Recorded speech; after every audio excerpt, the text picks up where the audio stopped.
This morning in the studios, we've just been joined by the country's Chief Minister, Dr. David Sengeh, who is here to talk on government activities in 2025 and their plans for 2024 and their plans for 2025. And of course, updates the public on the tripartite committee report implementation, among other things. Dr. Sengeh, it's a pleasure having us always in our studios. Thank you very much. Good morning. Good morning. Just enable the public as to key activities that were undertaken by the government, and where do you think the government made huge progress, and where do you think improvement needs to be ushered in the various projects or activities that were undertaken by the government in 2024? I think that there were lots of progress in 2024. And in 2023, I used to use the hashtag "We Will Deliver" because we just started and at the start of the year. And I transitioned that to "We Are Delivering" because of the evidence that we have. There are certain things that we still will deliver, but we are delivering. And one area in which we're delivering is the economy. The economy is so important for us as a government that President Bill is unequivocal about how important it is. In fact, if you look at the Big Five, the purpose of the Big Five is to strengthen our economy. And you know that because when they did the analysis on the GDP, we saw that the GDP was rebased and it expanded. Why? Because of the informal sector. The informal sector grew. And there are various policies that brought on the keke riders, the traders. The Bank of Sierra Leone now is rolling out the switch. It's been rolling it out for a while. You see that there were different fintech solutions, lots of industry. 19 industries have been set up since 2018. It takes a while for those to reflect on the economy. You see that. NRA met its target. We were in the IMF program. The value of being in an IMF program is that your macro-fiscal policies have to be aligned, how much you spend, how much you raise, amongst other progressive governance policies that you implement. We have seen that the Forex has been stable. The Forex was so stable that some of our partners asked us that something is wrong. But there was nothing wrong. It's that the Bank of Sierra Leone and the government and the economy is the policies we're doing in the economic management team meeting that His Excellency chairs are working. Inflation went down. That means the rate at which the price change for the volume, for the value of the basket you have, went down, which means the cost of living was not getting worse. How people were spending money was getting better compared to the past. Local production of food means the food basket increased for the same amount of money that you spent. Investments, over $1 billion of investments from the US alone. That does not include all the other private sector investments that was committed. I mean, if you actually include the OPEC resources that His Excellency also got in Europe, close to $2 billion. And then the BII. So the US government, Europe, all these banks, and UK government, that was $2 billion committed to the country that His Excellency helped us raise. 480 million for MCC to build transmission lines, about 600 million from DFC to private sector to build power generation and other, the airports, the airports, we've seen how successful that has been. So the economy has been really good. It can be better. We're working to make it better. Inflation is now 15% from 50-something%, and His Excellency is committed to making it a single digit. He did it in his first year before COVID came. We met it at 2019 when we came in 2018. Within a year and a half, we brought it to 9. Now, COVID came, or the global crisis, we went to 50-something. Now we're back 15. We're going to go to single digit. And hopefully we'll keep improving the wage for people. We'll bring more companies to employ more people, have local products be higher. All the things we're doing is medium to long term, but it has good vision. So economy was really good. The next thing I want to speak about is security. We had lots of security threats, but people didn't know. This Christmas, people had fantastic time. They stayed up all night, everywhere. Every activity was full. No terrible incidents. We thank the police for doing a great work. Freedom of movement was there. Sure, there were mounted security, but all of those was in our own interest. All across the country. Festivals in Kabbalah, festivals in Kailang. There was a show in Freetown every day, all full. And so security has been fantastic. We thank the military, we thank the police officers, and His Excellency as Commander-in-Chief has been really shepherding that. We have weekly security meetings, so he champions it. He's a security expert. He's our biggest security expert in the country. So economy, security, feeds alone, actually, the big five. We've been fantastic at the big five. We've increased production or the land under cultivation by 3.5 times last year. Just better planning, better collaboration between the ministry and the farmers. NAFCEL, for example, has been great with the ministry, and the ministry has been out in the field. Education, the universities, Kono University is up and running. Eastern Technical University, we're working on a transition really for the faculty, and we'll do that. But the real big one is MBSSE. 3-4 years ago, we started a project called the Educational Outcomes Fund. And people, again, didn't know what we're doing, and there were lots of criticisms. Hundreds of schools are part of that all across the country. An independent study 3 years later shows, this year, just a month ago, that the learning outcomes from those schools, those programs in Sierra Leone, is equivalent to an extra year of learning gain in the best performing African country. It's incredible. President Biu said we'll go back to Athens of West Africa. Now we're Athens of Africa. This is what it means. And this happened in 6 years. It didn't. We anticipate that the results in 10 years are going to be even bigger. But it happened very quickly, and that's because we combine innovation, we combine financial support into education, and just the goodwill and vision of His Excellency, and we're very proud of that. So human capital development, lots of jobs. Ministry of Youth is doing lots of amazing things. Jobs from private sector, Myro, forestry employs thousands of people, most of them young women. We have all these other mining companies ramping up, employing, and all this industry, the iron, cement, and all of these things. There's lots of good things. The Civic Festival was fantastic. It's a major highlight. You saw the whole country come around and celebrate its culture, have a vision. It was really great to see His Excellency was there. All ministries were there, government and civil society and private citizens celebrating Salum Big Pass we all.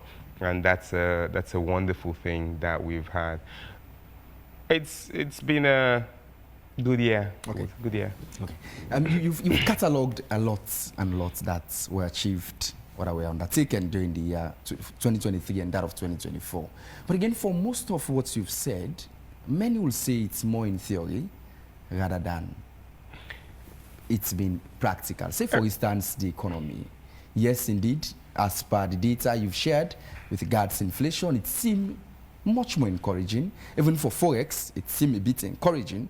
But again, the people, the ordinary man will tell you, this is not being replicated in our daily lives. No, they wouldn't say the that. realities of it. Everything I said was not theory, it was facts, it was numbers. Forex was stable. It's not, it's theory that Forex is stable. But the impact on the real life business trader is their business is predictable. When they want to go buy goods, the prices are not changing left and right. That's practice. We didn't see lots of price changes in the local market over the last year. That's not theory, that's just practice. It used to be that there was a lot of price variation. Take fuel, for example. We didn't have any fuel crisis in the country. That's not theory. That's based on those macroeconomic policies. That's the fact that Forex is predictable and stable, and it's available to the people, to the OMCs. That's not theory. In the past, we see every December there's a fuel crisis. Previously, didn't happen this year. Everybody knew what the price of fuel was, so you arranged for yourself. That's not theory. The prices of essential commodities were stable. during this period, pretty much all throughout the year. That's not theory. Our children, hundreds of thousands passed to go to higher education, and now they apply online. They go through these processes. That's not theory. That's practice. But again, you will say the economy was things were stable during the festive period. But one will tell you for the whole year. But one will tell you during the festive period, salaries of public servants were not paid. They were paid. They weren't paid by December 15 or December 18. It's different. They were not paid. Most were not paid up until January. When? January what? Like how many? When you say most, I know we have 100,000 people. Many nurses were not paid. We have 100,000 people on government payroll. Most will say it's 51%. It's not correct to say 51% of the people were not paid in January. Many people were not paid before the Christmas Day, which is what we expected, which is what used to happen. And we're very sorry that people did not get their salaries before December 15th, mid-December, before Christmas at the very least. Is it as a result of scale of preference? Government is about to see the need to settle car power ship? No, because the car power ship settlement was a loan anyway that we took. It wasn't based on the revenue. There were, like I said, NRA met its targets to pay salaries. Most of the salaries come from our revenues that we collect. And there are other expenses as well. So it's not a bad thing necessarily. The government wanted to make sure that there was lots of lights this December to have everybody be comfortable. And it just means that, and this is why I'm also going to plead to the citizens to pay their taxes, to pay their utility bills, to support government. Lots of people want to cut shortcuts, and when you make a shortcut, it affects your brother and your sister. If you don't pay your taxes, NRA doesn't collect as much money. That means finance doesn't have as much money to pay people, perhaps, and that's not a good thing. So we ourselves, our actions control how the society, how the government works. All of this is coming up at a time when, of recent, we saw a notice from the World Bank cautioning Sierra Leone, among many other African countries, to control their ways of spending.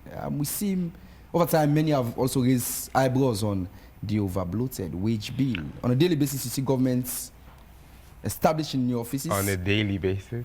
On a quarterly basis. You know, all throughout the year, you see offices have been established, more appointments are coming up. Yes, it makes sense that we have representatives in other parts of the world. But again, we're being warned about the fact that we should control the manner at which we borrow, and the manner which things are going in terms of the economy, Sengeh. I just wanted to, let me check my data quickly. There are 91,932 people on government payroll. Foreign mission 608. We don't have a bloated, and we can compare this across the years. I think there's some misperception that government is just creating offices and employing people. That's 92,000. Let's say 92,000. If we care, let's round it up to 100,000. There's 100,000 people on government payroll in a population of 8 million. Will we say that's a bloated, large number? It's not large. And I think what I like about being in the position where I am as Chief Minister is, and why we engage, is there are lots of misconceptions in society that does not reflect the reality. 100,000 people, that's 92,000, but I'm rounding up, yeah? 100,000. I don't think anybody will say 100,000 people is a lot of people. And these include 37,000 teachers, by the way, 15,000 healthcare workers, military, police, some thousands of them. The majority of the wage bill goes to taking care of society. Teachers, military, police, nurses, those make up the majority of the wage bill. And I don't think anybody will say, let's reduce their salaries or let's not pay them. The commissions that we set, that we form, are necessary. Last year, we stood up the Consumer Protection Commission. Should we not set it up?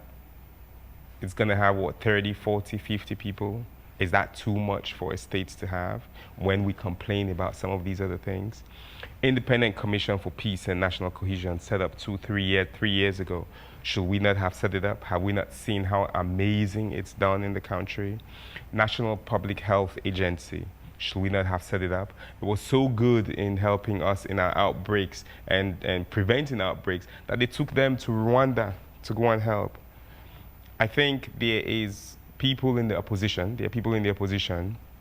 and critics of this government, or of government in general. Every time they say it has pleased His Excellency, they think, oh, this is a new wage bill, this is somebody new. It pleases His Excellency. What they don't see that it's not that it displeases Excellency to remove somebody else, but it just pleases Excellency to have somebody else be in that position. So names will come out, but it doesn't mean it's new positions. We're replacing some commissions, some institutions that are being formed, but they are critical for the survival of the state and the government. And many of them bring in new resources as well. So the thing on IMF and World Bank, yes, it's general, as you indicated, it's to many countries, but Sierra Leone is in an extended IMF program. For you to be in that IMF program, it means that your macro-fiscal policies have to be in line. It means that your spending and your revenue are balanced. It means that how you're taking debt and your debt management to your revenue or GDP is in check. There are standards and metrics that these people independently have to review for you to be eligible to be in their programs.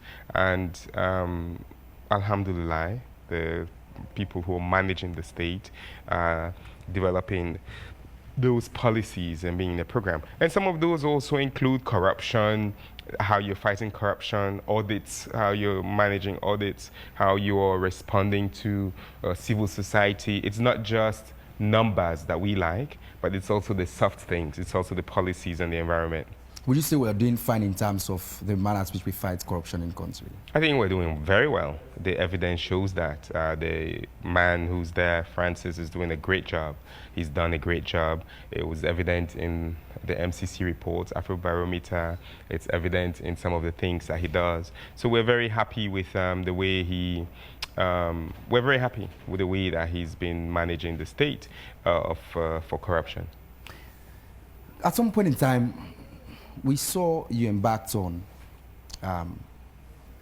activities around Freetown municipality, see checks on the shops to see the status of the commodities that we do absorb on a daily basis, we do consume on a daily basis. Sure.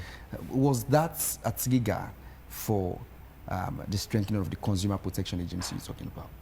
It's related. You know, the government, one of the things that President Bio had said during his first manifesto, the new direction, was that we will set up all of these institutions. And these institutions, like the consumer protection, we said we will do because that's what the people wanted, and that's what we were hoping for. He said he will set up and we'll strengthen the Standards Bureau, which we're doing. And if you look at what the Standards Bureau is doing now, it's quite incredible. But the reason why things like the Pharmacy Board, Consumer Protection, Ministry of Trade monitors, Standards Bureau, when we did that tour, we did it with all of them. The reason why we do it with all of them is because they're all related.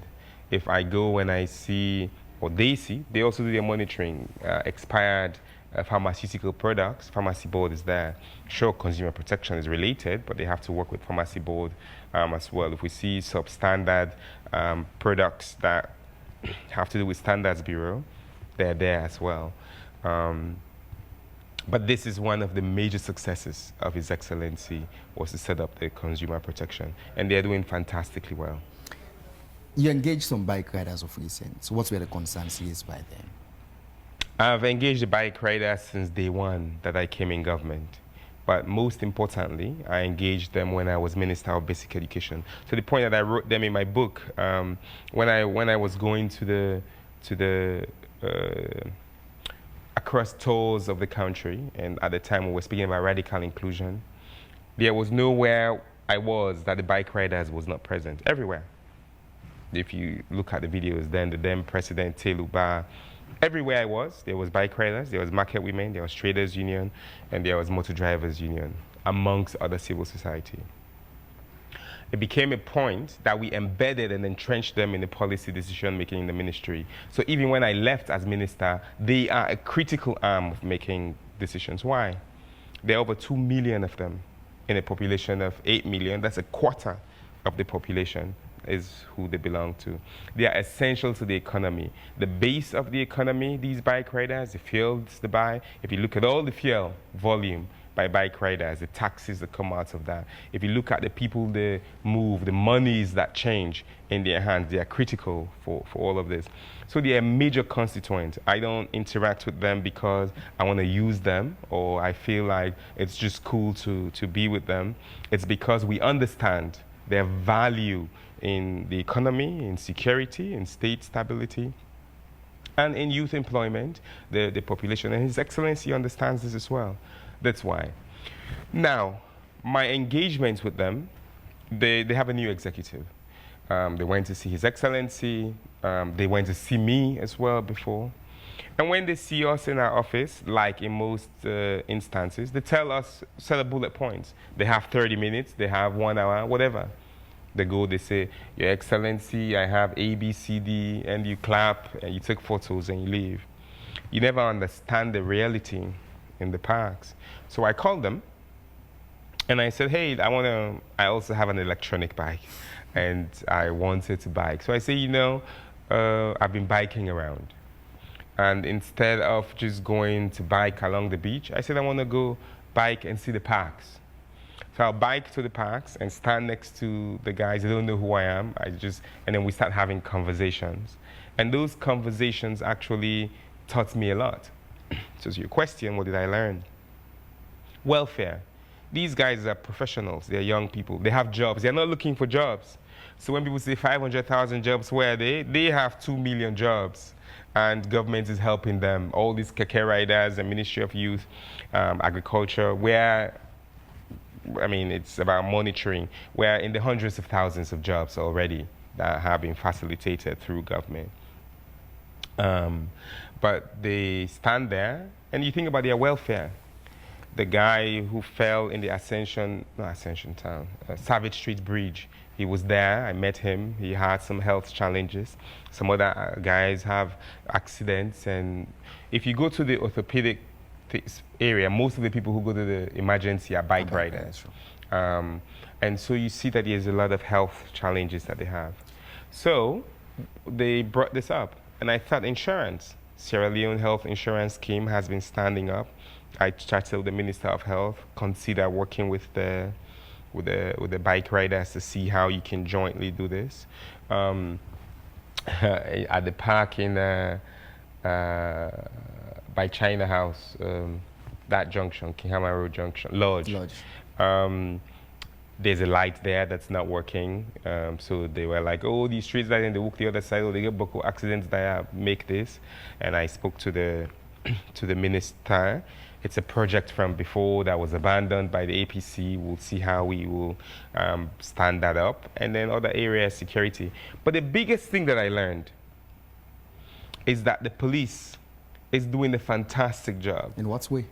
The police and every bike rider park when I went, they praise the police. They're the ones who are talking about community policing.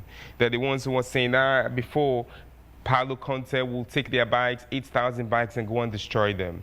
In the past, they're fighting in the CBD with the police. But since this government came, since IG was there, they sit and talk. There's no policy. They're the ones who are telling me this. There's no policy or something that IG does in which he doesn't interact with them. And that's critical about... And then at the junction, Gaza used to be a place where citizens were beaten, stripped, stolen, and because there were bad people there. But the police and the bike riders and the people there have made Gaza a safe place.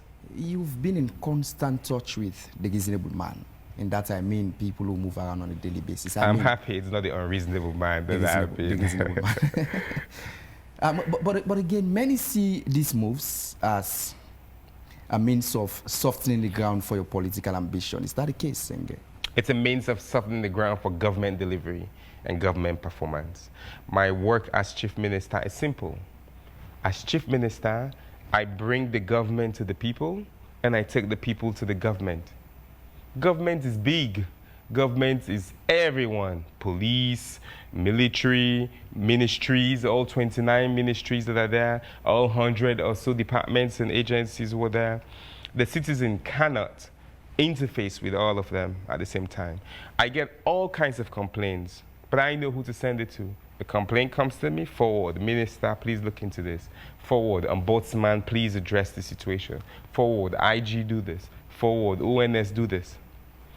My job for yesterday, a Catholic priest. I was in Tihu. I was going to church for New Year's Day. He met me, he had an issue because he didn't have subsidy for his school. It's an approved school. Okay, I gave him my number. We leave and I come, he sends me a message yesterday, follow up, I forward it to the people who are in charge, they respond that they've solved it. I don't, then that's hundreds of children who you have just solved their problems for. All I did was be the bridge between this man, as you said, a reasonable, normal citizen who will have no way or an easy way to access the system. I take their challenge, I send it to the official solves it immediately, and I tell them, case done, case closed. So my interacting with people, my being on the media, my engagement on social media, my being on the radio, my being in the streets, is I want to understand what the average, normal citizen is feeling. Because when they tell me what they're feeling, we will solve that problem. And when His Excellency gives me a mandate in cabinet or in the economic management meeting or in the security meeting, National Security Council meeting or some subcommittee, I will solve it for the people with my colleagues. That's what I do. I think about it as you're the grease to make the machine work and to fuel the machine. So yes, I am softening the ground for government, for how government works. And I'm changing that perspective of what government is for the people and the people to the government. And that's because His Excellency has given me that mandate, that freedom, that support, and that safe environment to be my full self. You touched on one area that seemed very relevant. That is the MBSSC, for which you were the first to serve in that capacity when it was transitioned from... Well, there was Alpha Timbo. Alpha Timbo. But by the way, of course, you brought in several, one will say, strategies to ensure a complete overhaul of that ministry. You just mentioned, of course, learning outcomes, which you compared to countries in Africa. It seems as if it's an additional one also to speak. But even with that being said, there are still concerns as to the quality of education in country, and again, the quality of even the environment where kids go for learning. Sengeh, is the government concerned about saving? The fact is that it's one of the ministries that has received huge chunks of money from the countries. It is one of those. It is one of those that we will never stop improving. We will never stop. But 4 years ago, the videos that we saw were children sitting on blocks. Even up until now, of recent in Kenema. Yeah, we don't see that often. We see it once every, I don't know, maybe it's old videos or it's new ones, but they come once every while. Then it used to be normal. And the reason why it was normal then was on one day we added over 1 million people. Same number of classrooms, same number of teachers, same conditions of teachers, same number of furniture. So it was expected that this will happen.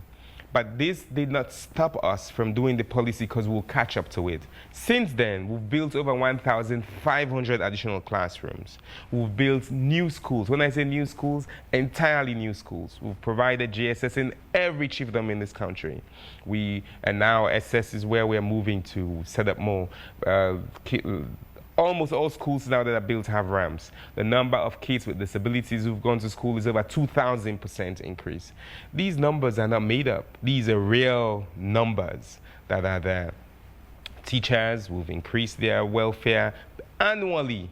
I mean, before 2019, when we signed the new agreement, it was 30 to 45% increase, and annually we've been going 15, 15, 15. They call it MPK 15, 15, 15. But it's good. There's some progress there of increase in salaries and all of the trainings. Over 20,000 teachers have been trained, and that number just keeps going more and more. Do we think there's more we can do? Absolutely.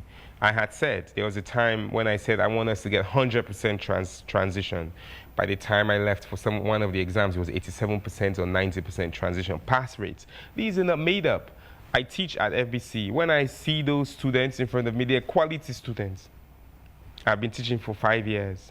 I see the impact. We were just in Bo. There was a student with a disability who was speaking in front of His Excellency. Amazing. These are kids who people used to lock in the house. Now they are the ones who are voicing policy in a way that we can take them anywhere in the world and they can go. So, is there progress? Tremendous progress. Is there more to do? Yes, there's more to do, and we'll do more. Sengeh is an innovator. I remember way back at the Prince of Wales School. At first, when Sengeh came to the school, they showed us the innovator. Of recent, there was a video making on social media wherein the president commissioned those, the kekes, the motorcycles, the bikes, and even that of the boats. As an innovator, would you bow your head in shame to have seen such a boat being commissioned by the first gentleman of this country? I am so proud of what His Excellency has done and is doing for this country. And by extension, I am so proud of what the Minister of Youth has done and is doing of this country. When people want to focus on a negative to represent the whole, they do that intentionally. We were there that day to commission 5 things. Projects, not items. His Excellency was there to commission 200 kekes. We heard stories of people's lives that had been changed. Have you seen the kekes along the looks and They're there. All of them are running. They're not labeled Government Australia, New Direction, Madabio, kekes. They're there. Maybe we ride in them, we don't know that it's them. 200 lives changed. They are given. 100 were made available. They're there, they're running. And they have service providers that they're doing. Okay. 500 women were giving grants on that day. There were boats, 50 boats.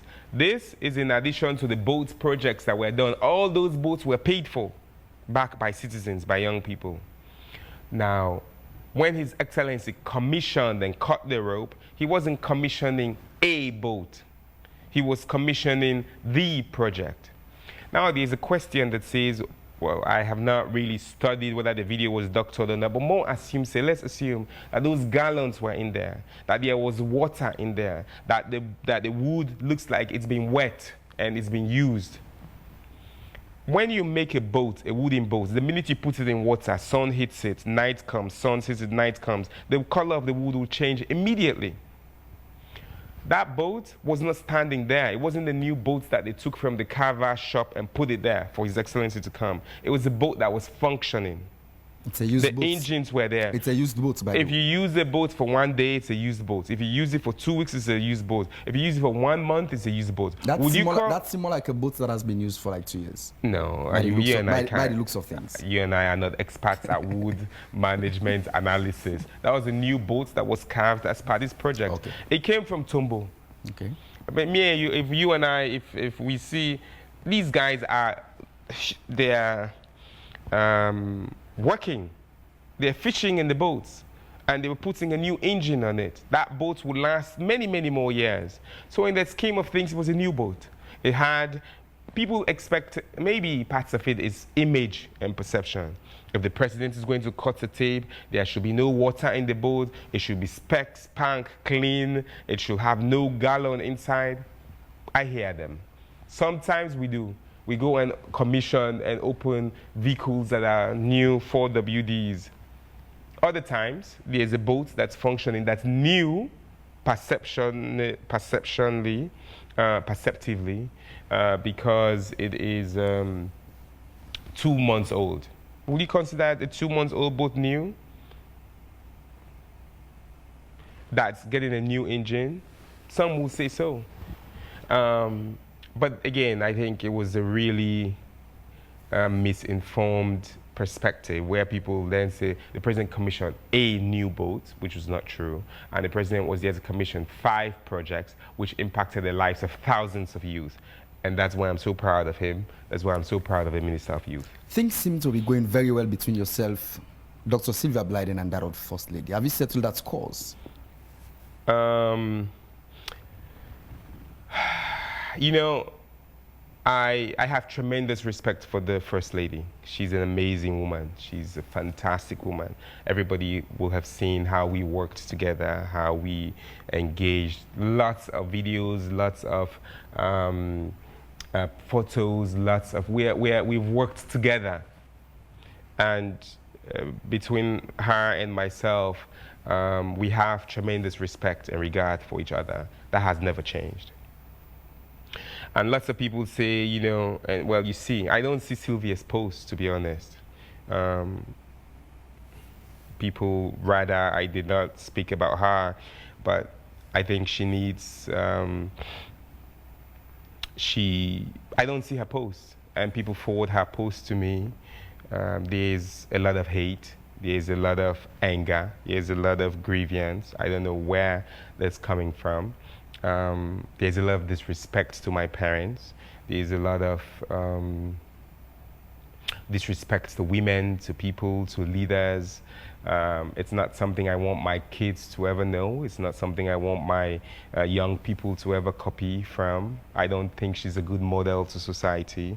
And I'm not saying this out of attack or disrepute. I just think that's not how people in society should be communicating. You don't call people bastards. It doesn't matter. I'm a politician.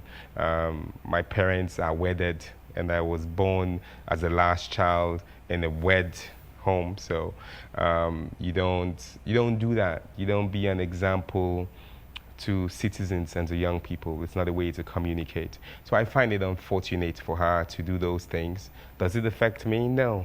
I don't see. I wake up every day and I go and I serve the people of this country. I get a lot of sympathizers who say, don't listen, I don't listen. I just continue with my life. I put Sylvia on the board of Prince of Wales. She's a Prince William. I hope we'll hang out. We'll meet up on the 100-year match. Sylvia will watch. Will be there. I hope she shows up. I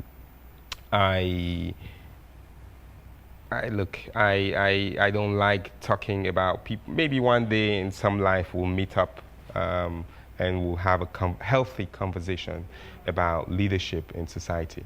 But I'll say this. Sylvia is from the opposition party. She's unequivocal about it. When somebody from the opposition party, I don't expect them to write rosy things about me or the government or the president. That's their job. Unprogressive opposition, that's their job. They attack government. They don't contribute to government. So it's like if somebody who's opposition writes bad about me, why should I care? I listen, I see, but I don't care. She's APC. I'm proudly SLPP. We're in government, and we're going to win again and again because we're serving the people, and we're doing work that matters for the people. That's what, so she's distracting. She's doing the work for APC, and us in SLPP, we know better. Do you see, we've seen of recent, just recently, around December 20th, the government, through the parliament, have sacked, or they've voted against a decision of the former Auditor General and her deputy on account of her raising eyebrows on fake receipts from the office of the president. As the chief minister and someone whom I believes in democracy, is this a good precedent set by your government? It is the biggest democratic decision that happened. The democracy says for somebody who's the Constitution. Democracy is following the Constitution. There's nothing that was done that wasn't following the Constitution. However, she wasn't relieved because she looked into matters for the president. The Auditor General's report does it every day.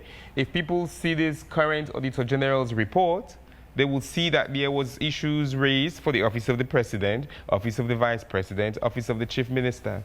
Audits raise concerns, and we're happy that the audit does that. What people do is they look at the headline, and then they abstract that, and they use it to attack other people. If we were concerned about them looking into the Office of the President, have people read this current audit report? There are issues there for the Office of the President, Office of the Vice President, Office of the Chief Minister, and everybody else. So that's not why she was fired. I went to court, or the hearings when it was happening. I followed it. I read the entire report line by line by line. She was not a professional. She faked documents. She acted improperly. It's okay to say that, because that's what the evidence showed. The evidence, as per an investigation that lasted all this while, showed that she was not a professional. That does not mean she's a bad person in life. She can be my friend. She can be a good person. She can be a great mother. She can be a good person in church. She can be a great community person. But in this instance, she acted improperly.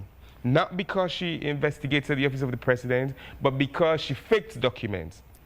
But because she edited things after they were submitted to her.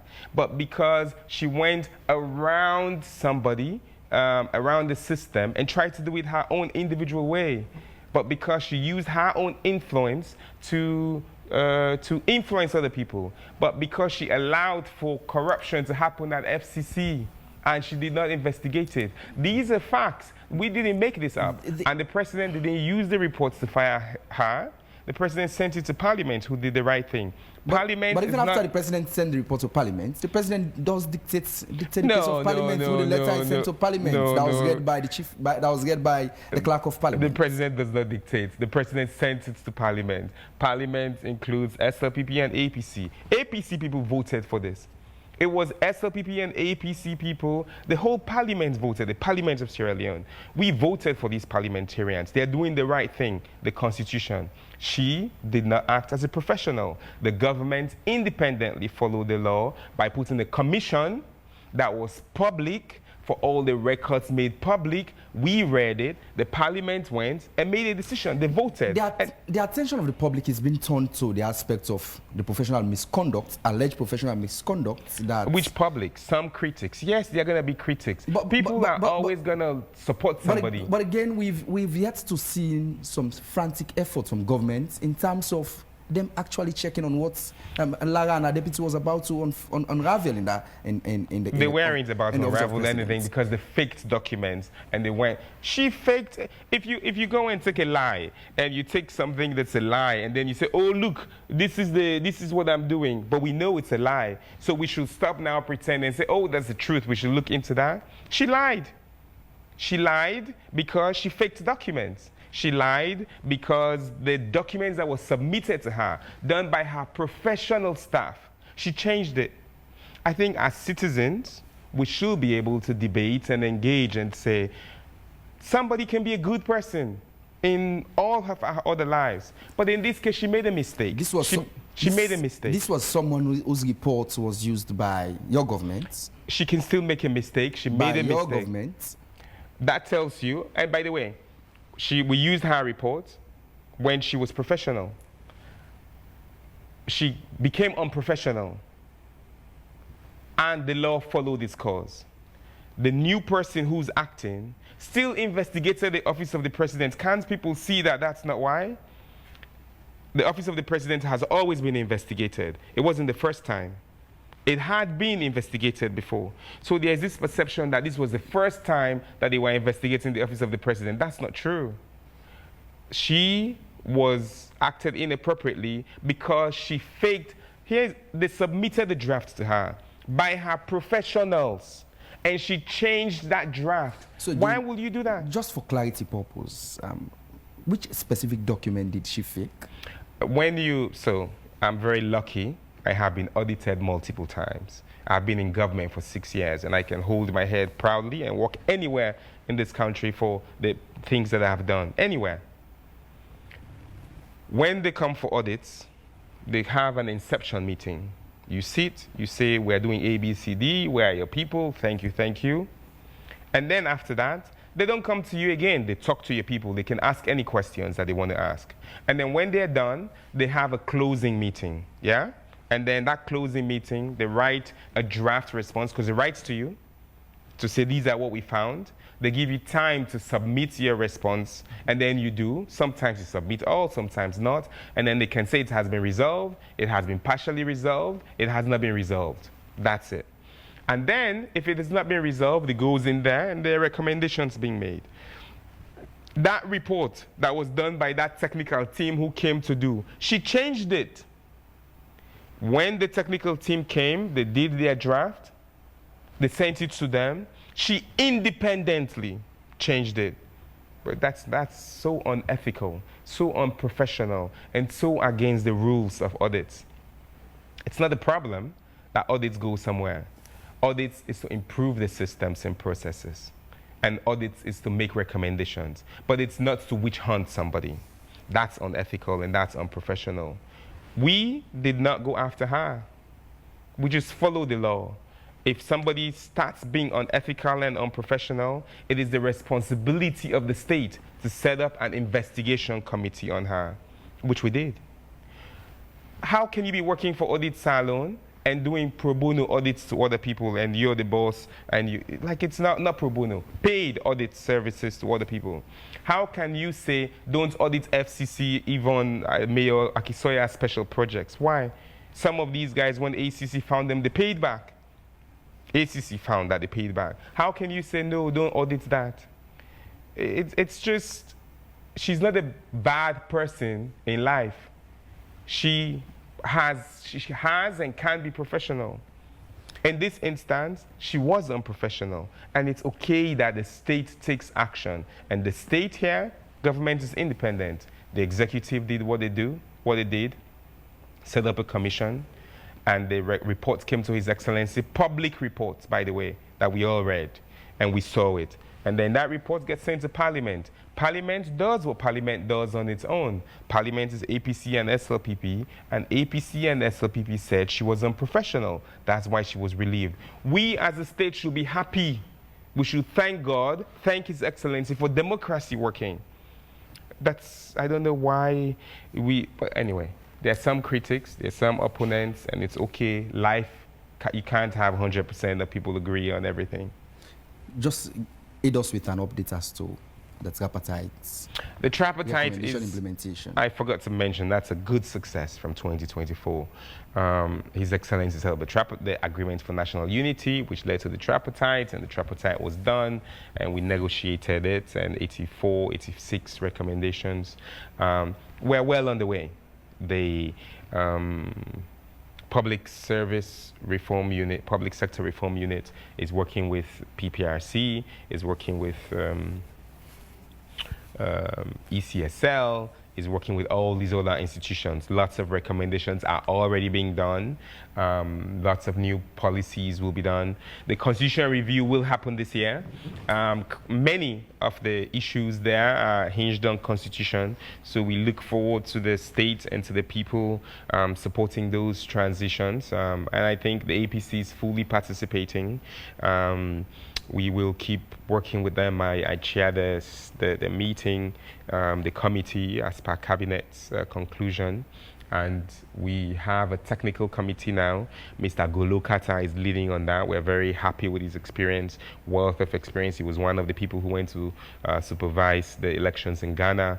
And we think he will do a fantastic job. Everybody's happy for him to lead on the implementation of the tripartite. So I want to congratulate him. I want to give him all our support because he's joining my team to lead on the implementation, the Secretariat to lead on the implementation on this. And our objective is that we should finish it as soon as possible. 1 year is what we're giving ourselves. So 2025, we should do all the things that we need to do. The constitutional things will happen on their own. By the way, the first major thing, which is the independent review of ECSL. This is what everybody prayed for. This is what APC's major thing is. This was the first time the ECSL is being reviewed for 30 years. First time. Independent review. This government is doing that. First time in 30 years. The first draft of the report will be done this January, and by February we should be done with that, hopefully. And it tells you that we're not here to play, we're here to deliver. We've had a lot of talks in the studios. It's time we, of course, usher in the viewers and listeners from our Facebook page. And our first is from Austrian Kamau, who says, Mr. Minister, is the new price formula on rice is as a result of the 10% reduction on export tax per metric tons by India in October 2024. Also, what's the total amount collected so far by NRA on 5% tax imposed on imported rice? Finally, when will the low inflation going to reflect on consumer purchase prices? Kind regards. Evangelist Solomon Ken Kagbo says, wow, Mr. Minister, can't you fear God, child? For the Mustafa Toure says, but the president was saying the wage bill of EBK was bloated when it was less than 40% of the bill. So being above 60% is okay. The minister knows that government shouldn't be employing all these people. The money can better be used in providing services that will bring direct income to the government. Anyways, these people are just showing that they don't know how to manage the economy. Thomas Vandy says, this man is a blessing to Sierra Leone. Adam Auditor says, David Molina Sengeh is a good man for the future of Sierra Leone. For the Mustafa Toure says, if you are following the constitution, you should have referred to the GLC and they would have been the ones to recommend it to the president for her suspension. You didn't follow the constitution. Abubakar Rashid says, the issue at hand was the receipt that was fake at the office of president. Why was the president got agitated to the extent of removing the Auditor General and a deputy? Why not go down to investigate those who did the act? Dauda Tarali says, we used her point when she was professional and we sacked her when she was unprofessional. Dauda Tarali says, took loans to pay car powership. It's a question being asked there. That also says, can the Chief Minister please clarify about the fake receipt? Ronald Abu Bangura says, the Chief Minister is an asset in this government. Kudos for the price reduction on rice. We hope it goes for fuel also. Dauda Tarali says, okay. A lot of messages. Madam Aturi says, I love Dr. David Molina Sengeh. Pau will deliver. Alhaji Kelly Toure says, but Mr. Minister, why not commissioning the boats before using it? Engineer Joseph Abbasano says, you are wrong, my dear. That's not your job to bring government to people and bring people to government. Try to know your job. For the Mustafa Toure says, please stop talking about these 2 million bike riders. All what was said in that engagement with those riders was out of exuberance in meeting a minister. But as they say, politicians are like toddlers who believe everything that is said to them. Mohamed Brignali says, the school buses in Pujaun has not been functioning for 1 year now. What's the way forward for the school-going pupils? Swissman says, engaging consumer protection, do you know how many expired foods are in the country? And do you know how many expired medicines and substandard products are in the country? Sometimes you people are talking without proper inquiring. Look at how people are dying through food poisoning.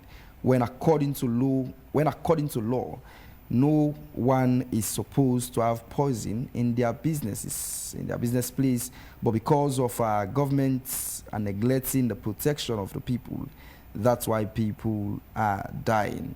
That's a final message for now. We'll allow you to respond and see the need if the need arises to, of course, usher in some other messages. But these are the ones you can respond to them as we speak. Look, I think lots of views on there. But on the rice price reduction, His Excellency decided that he is listening to his people by making sure that essential commodities are well managed. Fuel has a pricing formula. Now, the Ministry of Trade has been working for months to work with these major importers on establishing a pricing formula. So the pricing formula is not based on one instance. It includes so many different things, really high-level calculations that's optimizing for two things. It's optimizing for, well, maybe three things. It's optimizing for predictability and affordability. So that's one, that products should be predictable, they should be affordable and accessible to citizens. And the second part of it is, it also is strengthening the private sector, making sure that there's competition in the private sector actually, that there are no single players who will shape and determine the market based on their size. And this is a good thing. A lot of people look at this and they think government just wakes up one day and does something, or government does something on their own. That's why there was a signature on the annex from every of the major, those guys who were there account for 90% of the imports. Yes, there are many others who should have been in the room who were not in the room, but we will continue to have these conversations, and Ministry of Trade will continue to engage them. When it comes to engaging people, perhaps it's the thing with humans. Everybody thinks their view is the most important. Everybody thinks they're most sensible. But in where I sit, I listen to many people, everybody from all classes of society, and I see their views and I see their inputs, and I look at policy and we read and we consult with what's best practice. And so nobody's lying to us. We're not taking a single lie. If it's a lie, then it's a lie that the whole world is drinking, and that majority of the people are drinking, and it's informed by some data. So it can be sometimes that the world is wrong, or that best practice is wrong.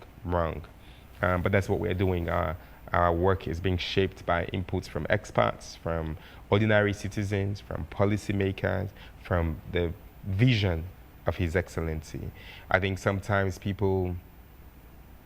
governance is easy, but it's also hard. It's hard because you have to bring everybody along slowly to your direction. When President Bill said free quality education, people didn't like it, they didn't understand it, they criticized it, and I was in the studio many, and other studios many times, engaging people about the challenges, and those challenges still remain. But it's the right thing to do for our country. And when we come up with policies, not everybody's going to agree with it today, but we're doing it because it's the right direction. It was a new direction. This is the right direction that we're in, and the data are showing that. And I have one belief that this country is going to keep moving forward, and with His Excellency at the top, and this vision, and this SLPP government, we're one country, one people. We believe in inclusion, radical inclusion. We will ensure that everybody, every part of this country can benefit from the process and policies that we do. Who then handles the conduct of the independence review of the ECSL? An independent body that was hired by state, by the government and partners.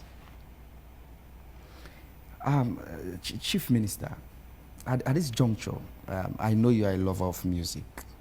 I know you're a very fine rapper. Thank you. Are you a fan of Elio Cardinero? I'm a fan of great music. Both of them make great music. They're really, I think people have this false perception that you have to, I loved B.I.G., I love Tupac, geniuses. I love Nas, I love Jay-Z, geniuses. I love Kendrick Lamar, I love Drake, geniuses. I love Drizzlick, I love L.J., I love Natasha, I love Boy, I love Kenny Ox, I love Crack Twist, I love Samza, both of them. I've worked with both of them, geniuses. Both of them are amazing. I have songs with, I have done songs with Drizzlick, I've done songs with Crack Twist, I've done songs with Samza, I've done songs with Boy, and these are songs that I'm super proud of. I think it's a false dichotomy that you have to be L.J. or you're a cow. Why? L.J. is a great rapper. Cow is a great rapper. I can love Cow songs and love L.J. songs. There's nothing that says you have to be one or the other. And that's really what I don't understand from people. And people expect that if you post about cow, then you can't post about LAJ. If you post about cow or LAJ, then you can't post about Drizzly. Why? Young people, we have to make sure that we avoid division. We have to make sure that we support every artist. Natasha was a counselor for APC. I love her. She's fantastic. Stasi, amazing, incredible. And she brought Queen H, I think. I love Princess H, because she's really clever. And one of her favorite lines was, "They're not smart, now they're phone smart." And we see I'm plenty, but come on, not smart, now they're phone smart, so they get smartphone, but they're not smart. And I love people who are clever, who play on words, and that's what I love about rap. And we have lots of people who are clever. Drizzly is the best at using double and triple entendres. He's a genius. At some point in time, you do consider the main opposition as progressive. Do you still hold that view on the opposition? APC is not ready to lead this country today. It's not ready to lead this country tomorrow. It's not ready to lead this country in I don't know when. The leaders in APC are unprogressive. And I can say this without a doubt, that unprogressive is not a bad thing. Unprogressive to the policies that are necessary. If you criticize free quality education, it means you're unprogressive. You don't understand what needs to happen in this country. If you criticize the way we are managing the economy now with no good idea, it means you're unprogressive. And I have many good friends in APC. They're like, it's not a personal shot at them. Those guys are good people. But as a party, APC does not have any policies. Have we seen any APC policy recently? What's the alternative policy that APC is bringing to this country? All they're doing through their newspapers is to write, "Oh, I saw a newspaper today that says Chief Minister audits corruption in the Office of the Chief Minister," from the audit report. You read it, there's no substance in there. There's an audit report. It's very it's there. I think they said they weren't paying taxes or withholding taxes. If you're going to put my face and my name on there, you should at least read the substance for people. So the APC as a party, when they start coming up with policies, alternate policies, for how they will shape this country for our children, for our economy, then we'll listen. Then we can have a conversation. And that's why I say they are not progressive. They are not good for this country today, as President Bio said. They are not good for this country tomorrow. And we'll keep working every day to make sure that we keep them from the State House, because they don't know the economy. They like this, they shape, more hala geda. That's what they do. That's why they have people in the past abuse people, more como. Unfortunately, there are really some smart people who associate because maybe their parents come from there, their friends are there, they were there before. But I invite them, if you're one of those progressive APC people, I invite you to come to SLPP. I invite you to at least form opinions and ideas. If you don't want to come to SLPP because, for whatever reason, at least step up and develop policies that will at least push us as a party and as a government, so that we can also think. For now, they are not helping us think at all. Your party, the SLPP, is reviewing the constitution. I know you're just a senior statesman within the Bio-led government, but your party, the SLPP, is reviewing their constitution. Why now? I'm the chairman of the Constitution Review Committee. Good. Actually as well. Good. I wanted it to unravel, that's one. I see. Why now? Because we want to keep improving. We want to keep getting better. We did our last constitution in 2020. There were loopholes there. And I know, particularly because I was also the chair of the Independent Elections Monitoring Committee that ran all the party's election at a really critical juncture. And we saw the challenges. And the people themselves have seen that there are challenges and bottlenecks that need to be improved. We need to make sure that we're aligned with the 30% that government has since brought, which we were, by the way, from way before our party has been that progressive. We need to ensure that there is a lot more clear lines between the moral guarantors of our party. we need to look into just certain things that will make it more democratic, tighten it up. And it's very public and transparent. It's been a really inclusive and transparent process. And thanks again, because we have a leader and a chairman of the party who believe that democracy should happen. We're practicing in our party what we want to happen in the country. And it's been a really fulfilling process so far. We're one country, one people. Is your political ambition still alive? Your presidential political ambition still alive for 2028? Had I discussed with you my ambitions? I think my current focus as a government official is to supporting His Excellency. And when I go to these places, I tell them I'm campaigning. I'm campaigning for President Bio's government delivery. I'm campaigning for delivery in governance. That's what I'm doing. I have been very fortunate to serve His Excellency. I said yesterday in the press conference, when I was a young boy, I had 3 dreams. One, I wanted to be an author. Thank God I'm an author, Radical Inclusion, 7 Steps Towards a More Just Society. And it's a bestseller, an award-winning book, Amazon 2023 bestseller and top books, non-fiction. And people think we take it for granted. Non-fiction, written by an African, in Africa, published by a major US publisher, paid for, does not happen. Actually, there's no evidence of that. Number 2, a major top 5 publishing house.